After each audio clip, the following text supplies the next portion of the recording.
¿Quién dijo que una mujer no puede pastorear? ¿Sabías que la misma Biblia que muchos usan para callarlas es la que en realidad las respalda? Este mensaje no es una opinión, es una revelación. Si alguna vez te han dicho que por ser mujer no puedes predicar, enseñar o liderar, te han mentido.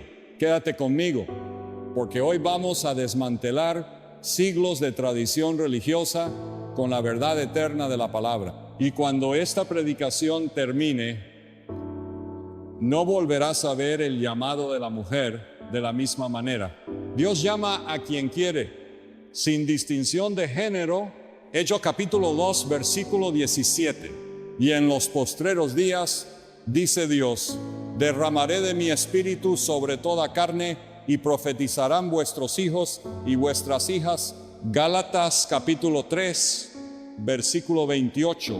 Ya no hay judío ni griego, no hay esclavo ni libre, no hay hombre ni mujer, porque todos vosotros sois uno en Cristo Jesús. Desde el inicio del mover del Espíritu en el libro de los Hechos, Dios dejó algo claro. El Espíritu no hace distinción de género.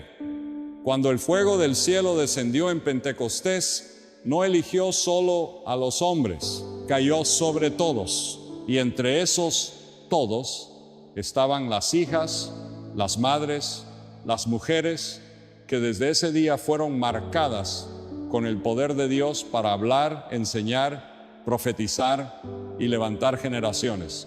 El texto en Gálatas es una declaración revolucionaria, una explosión contra toda estructura religiosa que quiera levantar barreras. En Cristo no hay categorías sociales, étnicas o de género que limiten el obrar de Dios. Porque si el Espíritu Santo se derrama sobre una mujer, ¿quién se atreve a decirle a Dios que ha cometido un error? Dios no escoge por apariencia, ni por cultura, ni por tradición. Él escoge por corazón dispuesto, por obediencia radical y por fidelidad a su voz. ¿Cómo podríamos nosotros restringir lo que el cielo ya ha autorizado? ¿Cómo podríamos negar púlpitos, negar llamados, negar unción, solo porque la voz que predica tiene un tono femenino? Los hombres del sistema religioso tal vez miren el género, pero Dios mira el corazón. A lo largo de la historia bíblica, Él ha sorprendido una y otra vez levantando lo que el mundo desprecia. Tomó al menor, al que no tenía linaje, al extranjero, al débil. ¿Y por qué no también a la mujer?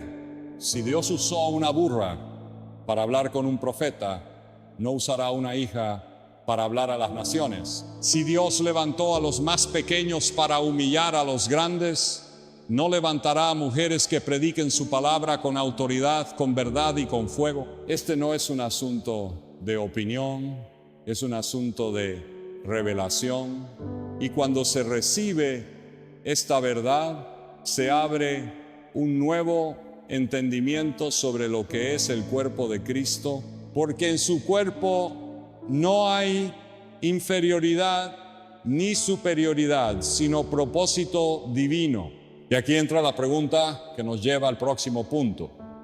Si Dios no hace distinción, ¿por qué en la Biblia vemos mujeres que lideraban, enseñaban y profetizaban sin ser reprendidas, sino aprobadas y honradas por Dios? Veamos qué dice la misma Escritura sobre aquellas mujeres que rompieron los moldes de su época, mujeres que no esperaron aprobación humana porque ya tenían la aprobación celestial, mujeres líderes en la Biblia, evidencias claras e irrefutables.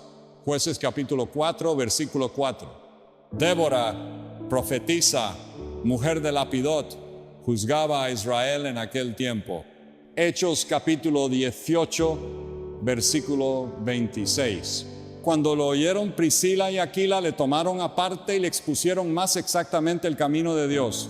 Romanos capítulo 16, versículo 7. Saludad a Andrónico y a Junias, que son muy estimados entre los apóstoles. Si alguien aún duda de que una mujer puede liderar con autoridad divina es porque no ha leído la Escritura con ojos abiertos por el Espíritu. La palabra de Dios no es un documento machista, es un testimonio de cómo Dios rompe estructuras para cumplir su propósito, y lo ha hecho una y otra vez a través de mujeres valientes, sabias y ungidas. Ahí está Débora, en medio de una generación caída, sin hombres que se atrevieran a escuchar a Dios con claridad. Y ella, profetiza y jueza, se levanta como luz entre las sombras. Su liderazgo no fue simbólico. Ella gobernó, ella profetizó, ella liberó a Israel, fue guía espiritual, autoridad política y dirección militar. Y aún así, alguien dirá que no puede pastorear. Luego está Priscila. Su nombre no solo aparece en la historia del libro de los Hechos, sino que lo hace antes que el de su esposo Aquila. En una cultura patriarcal, eso era escandaloso y sin embargo fue intencional. Priscila tenía voz, tenía autoridad doctrinal. Corrigió con sabiduría a Apolos, un predicador elocuente, y lo hizo sin que el cielo se escandalizara.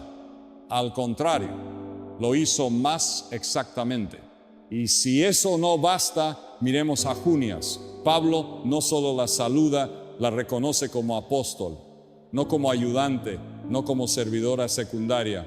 Apóstol, autoridad mayor, en el mismo nivel de envío, enseñanza y liderazgo que Pedro, Juan o Pablo mismo. Su testimonio no fue ocultado, fue honrado. Ella no pidió permiso, ella fue llamada. Entonces, si la Biblia es clara, si los ejemplos están escritos en tinta eterna, si Dios mismo levantó mujeres con poder, ¿por qué seguimos apagando sus voces en nombre de una tradición que no viene del cielo? Quizás porque se han malinterpretado algunas cartas de Pablo. Quizás porque el enemigo sabe que si la mujer se activa en su llamado, la iglesia se fortalece por completo. Y es justo allí donde debemos entrar. Porque no basta con saber que Dios llama a mujeres. Debemos desmontar los argumentos que han intentado callarlas. Vamos a enfrentar los textos que más se han usado para limitar el ministerio femenino. Y vamos a ver qué dice realmente la Escritura, no la tradición, no la cultura, sino la verdad eterna de Dios. Malas interpretaciones de Pablo. Prohibición real o cultural. Primera de Timoteo, capítulo 2, versículo 12. No permito a la mujer enseñar ni ejercer dominio sobre el hombre. Este versículo ha sido el muro más alto, la muralla más fuerte y el argumento más repetido para silenciar a mujeres llamadas por Dios.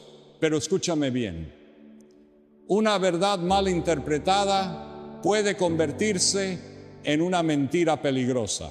Pablo escribió estas palabras a Timoteo en una carta pastoral dirigida a una iglesia en crisis, la iglesia de Éfeso. Y el contexto lo cambia todo. En esa ciudad, las mujeres estaban siendo arrastradas por enseñanzas gnósticas, mezclando paganismo con fe, difundiendo ideas cerradas sobre la creación y la resurrección. No era una mujer enseñando con unción, eran mujeres enseñando sin fundamento, sin dirección, sin verdad. Y por eso Pablo dice, no permito. Pero esa frase en griego no es un mandato eterno, es una expresión presente, local y pastoral. No estoy permitiendo en este momento. ¿Por qué? Porque había desorden, había peligro, había confusión. Y aquí viene el punto clave. Pablo no usó la palabra habitual para autoridad espiritual, exousia. Usó otra, autentein. Una palabra que aparece una sola vez en toda la Biblia.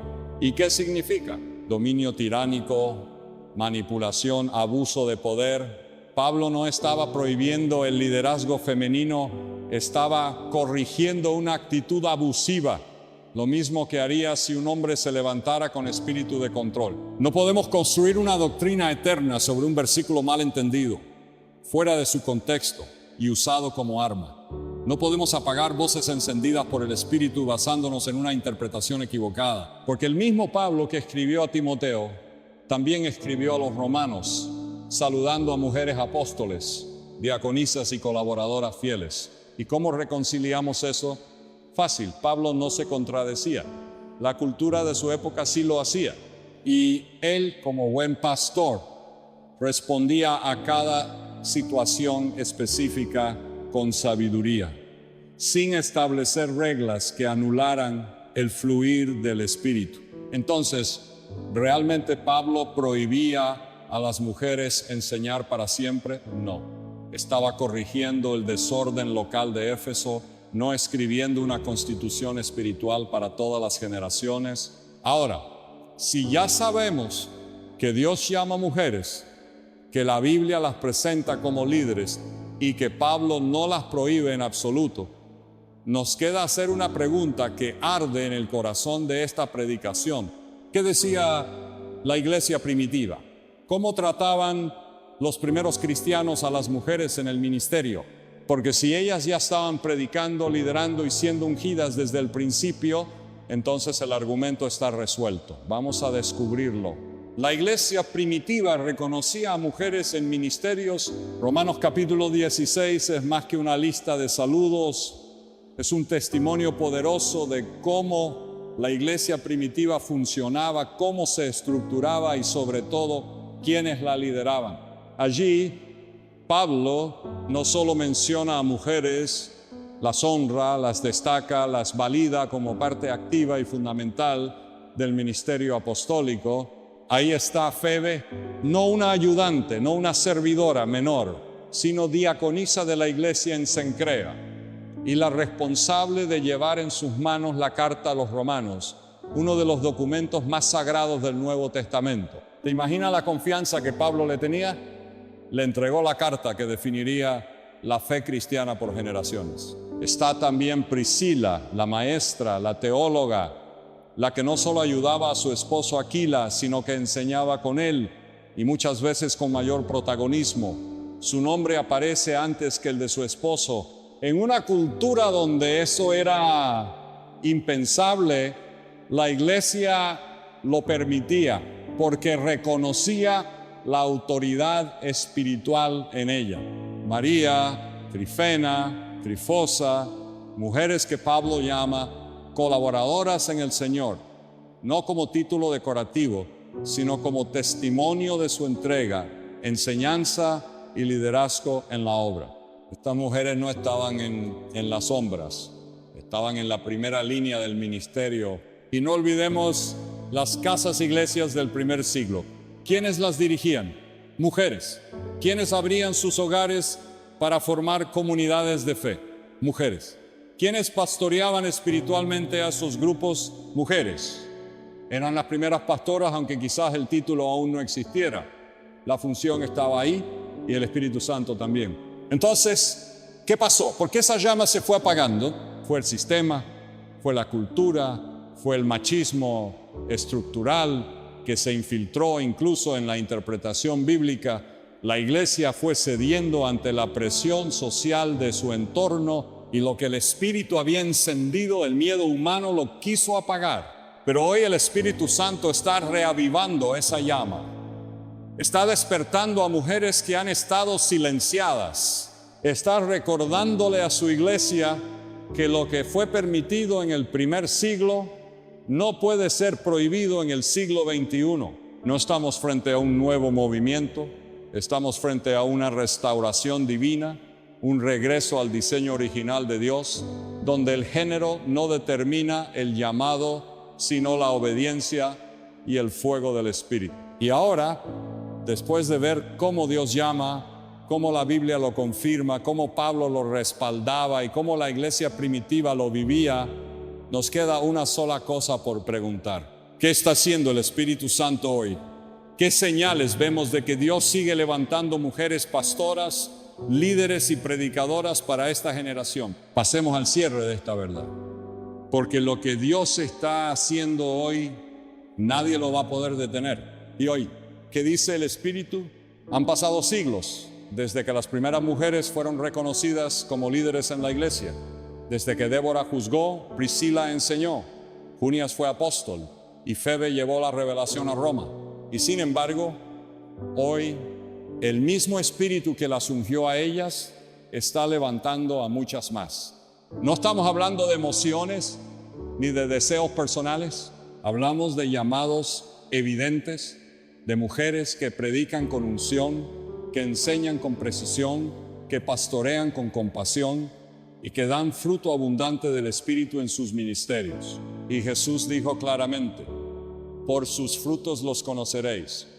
¿Cómo negar el fruto cuando es visible, puro y transformador? Hay mujeres en las naciones levantando altares de oración, disipando tinieblas con la palabra, formando discípulos, restaurando familias, enfrentando la guerra espiritual sin retroceder. ¿Quién las capacitó? El Espíritu Santo. ¿Quién les dio autoridad? Cristo. ¿Quién las llamó? Dios mismo. Restringirlas no es solo un error teológico, es oponerse al mover del Espíritu. Es repetir el pecado de los fariseos, que no reconocían el obrar de Dios porque venía en un formato que ellos no esperaban. Es cerrar los oídos al cielo y abrir la boca para criticar lo que Dios ya ha validado. Jesús mismo, cuando resucitó, no se apareció primero a Pedro ni a Juan, sino a una mujer. María Magdalena fue la primera testigo de la resurrección. Fue la primera enviada, la primera predicadora del Cristo resucitado. El mensaje más glorioso de la historia fue confiado en primer lugar a una mujer. Y si Jesús confió en una mujer para anunciar la victoria sobre la muerte, ¿cómo es que hoy seguimos discutiendo si una mujer puede anunciar la vida en Cristo desde un púlpito? Lo que hoy está ocurriendo en la iglesia no es rebelión ni confusión, es cumplimiento profético, es restauración, es cumplimiento de lo que Pedro declaró en el día de Pentecostés. Vuestros hijos y vuestras hijas profetizarán. El Espíritu está hablando y está llamando. Y entre los llamados hay mujeres de fuego, mujeres de palabra, mujeres con propósito eterno. La iglesia que no lo entienda quedará estancada. Pero la iglesia que abrace esta verdad verá un crecimiento sobrenatural, una expansión imparable y una unción fresca sobre toda la casa. Porque cuando Dios llama, no pregunta género, pregunta disposición, pregunta obediencia. Y hoy Él está preguntando: ¿estás listo para honrar lo que yo estoy haciendo con mis hijas? ¿O seguirás resistiendo mi espíritu? La decisión no es solo doctrinal, es espiritual y es urgente.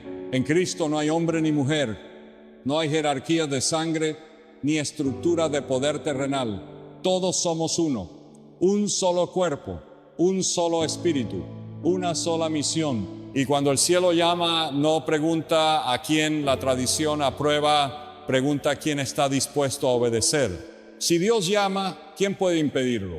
¿Acaso la opinión de hombres puede cancelar lo que fue decretado en el trono eterno? ¿Puede una estructura religiosa detener el fuego que el Espíritu ha encendido en el corazón de una hija de Dios? Negar que una mujer pueda pastorear es elevar la tradición por encima de la revelación. Es construir teologías que no nacen en la intimidad con Dios, sino en la comodidad de estructuras humanas que temen perder control. Pero en el reino, la autoridad no se hereda por género, se recibe por unción, por servicio y por obediencia radical al llamado de Dios. Hoy más que nunca, la iglesia necesita todas las voces que el cielo ha activado. Necesita hombres y mujeres, padres e hijas, profetas y pastoras que se levanten con verdad, con pureza y con poder. Porque el enemigo no tiene problema en levantar voces para destruir. ¿Cómo no va a levantar Dios voces para edificar? Así que hoy, a quien escuche esta palabra, le digo: no calles el llamado que Dios ha puesto en ti por ser mujer. No entierres tu don porque otros no saben reconocerlo. No apagues la llama que arde en tu interior porque alguien dijo que no era tu lugar. Tu lugar es donde el Espíritu te ha plantado. Tu voz es necesaria en esta generación y tu obediencia abrirá camino para muchas más que vienen detrás de ti. En Cristo ya no hay hombre ni mujer, hay propósito, hay poder, hay reino. Padre Celestial, te damos gracias porque tú no haces acepción de personas. Gracias porque tu llamado no se basa en el género, sino en el corazón rendido. Hoy elevamos nuestra voz delante de ti para pedir que rompas toda cadena de tradición que ha silenciado a tus hijas. Que tu Espíritu levante con poder a cada mujer que has escogido para enseñar, pastorear y profetizar en esta generación. Señor, desata una unción fresca sobre aquellas que han sido despreciadas, olvidadas o rechazadas por estructuras humanas. Recuérdales que su llamado viene del cielo y que ningún hombre puede apagar lo que tú has encendido. Afirma sus pasos, fortalece sus manos y enciende sus corazones con fuego renovado, y a tu iglesia, Dios, dale entendimiento. Abre ojos, quita velos, haznos sensibles a lo que tu Espíritu está haciendo hoy. Queremos ser parte de tu obra, no un obstáculo. Queremos honrar lo que tú estás honrando. Queremos caminar en obediencia, no en tradición muerta. Gracias por tu palabra que es clara, por tu Espíritu que confirma y por tu gracia que restaura. En el nombre de Jesús, el que confió a una mujer la noticia más gloriosa del universo. Amén. Si esta palabra encendió algo en tu corazón, si te abrió los ojos, si te confirmó lo que el Espíritu ya te venía diciendo, no la guardes solo para ti. Este mensaje necesita llegar a muchas personas que aún están en tinieblas respecto a este tema. Comparte este video con pastores, con líderes, con hermanas que han sentido el llamado pero que lo han reprimido por miedo o rechazo. Sé una voz que rompe cadenas. Sé un instrumento de restauración. Que Dios te bendiga y que el fuego del Espíritu no se apague jamás en ti.